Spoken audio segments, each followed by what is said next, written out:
General Artemio Ricarte. Ito ay commemorative coin mga ka-Vertusio.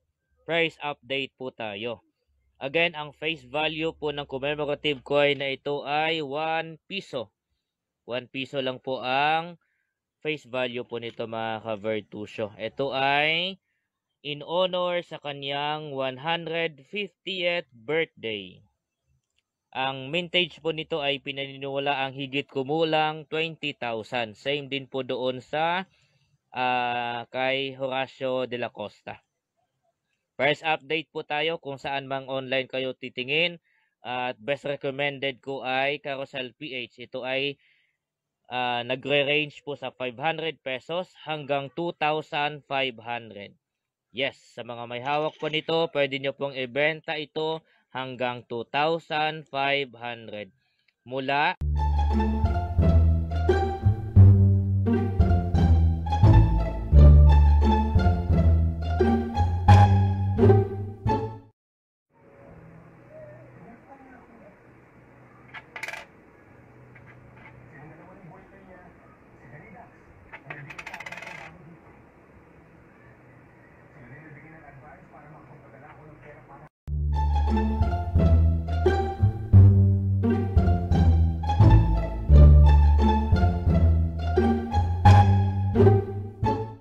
Alright, join me mga ka-Vertusio dahil ngayong araw napakaswerte po ng inyong lingkod dahil may kaibigan po tayo dito sa area lang at inalok po ako ng coin. Actually hindi niya na po ito pinabayaran po sa akin.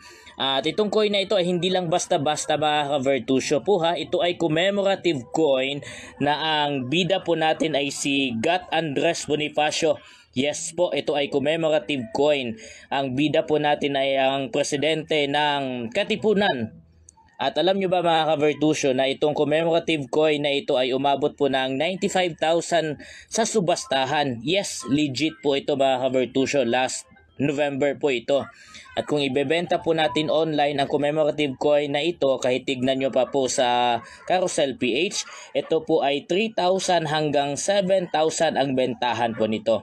At legit po yan. Sa mga may hawak po nito, pwede nyo pong ibenta sa ganon na halaga. As for me, meron na ako. Yan. Thank you, thank you.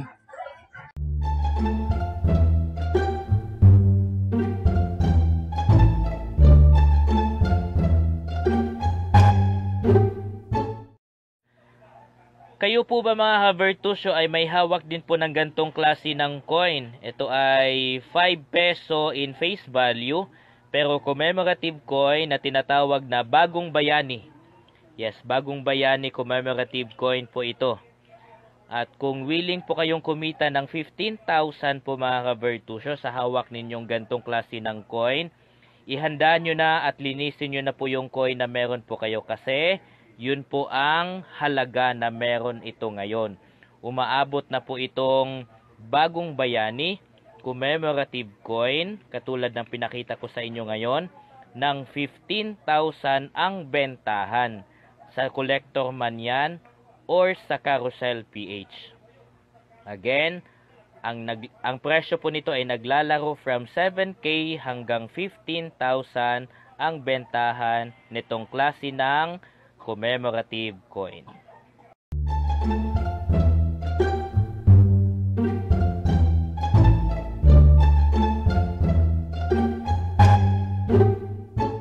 Bagong dagdag na naman sa collection natin mga ka-Vertusio, itong commemorative coin. Mataas na value po ang coin na meron tayo dito mga ka-Vertusio. Ito ay commemorative coin na may face value na 10 piso or peso. Pero ang bayani po natin dito, commemorative coin po ito in honor to Apolinario Mabini o ang utak ng Katipunan. Yan. Apolinario Mabini po ito mga ka-Vertusio. Hindi na siya brilliant, pero sa tingin ko kapag kalilinisin po ito, babalik alindog po ito mga ka-Vertusio. Gamitan lang po natin ito ng metal polish, tapos babalik na po ang kinang po nito. Ang maganda kasi nito mga ka-Vertusio, wala siyang gasgas. Sadyang hindi lang siya naalagaan, hindi lang siya nalinis, kaya ganyan po ang mukha niya. Pero kapag ka makatikim ito ng metal polish, maging bago na ulit ang mukha po nito.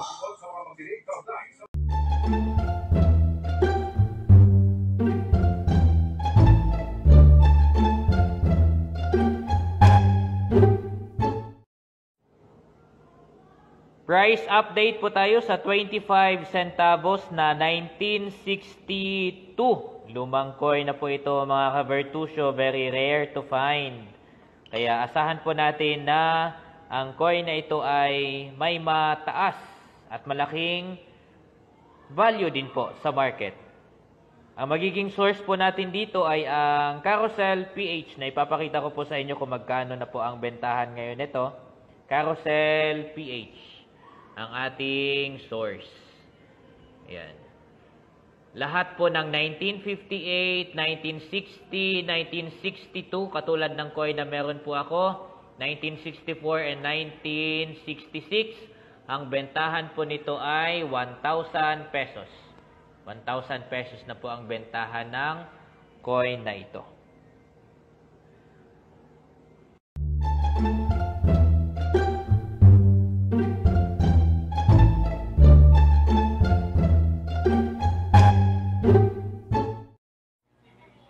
Sa mga nagtatanong po sa akin kung saan po pwedeng ibenta ang gantong klase ng commemorative coin, itong General Luna, lalo na at itong commemorative coin na ito ay isa sa mga masasabi nating may mataas na value among all created commemorative coins ng BSP. Bukod po sa aming mga numista at mga kolektor, pwede po kayo magbenta online, and I would like to recommend Carousel PH na kung saan pwede po kayo magbenta po nito nang may hustisya din naman sa mga coins po ninyo. Huwag lang doon masyado sa mga nagsasabi na very common coin lang ito or mababa lang ang presyo nito, kasi kapag mabili nila sa inyo yon tapos ibibenta nila ng sa kanila, lugi kayo doon. Kasi ito ay may mataas na value. So pwede po kayong gumawa ng account sa Carousel PH, i-post nyo po ito doon at ito ay umaabot ng 22,000. Carousel PH po yan.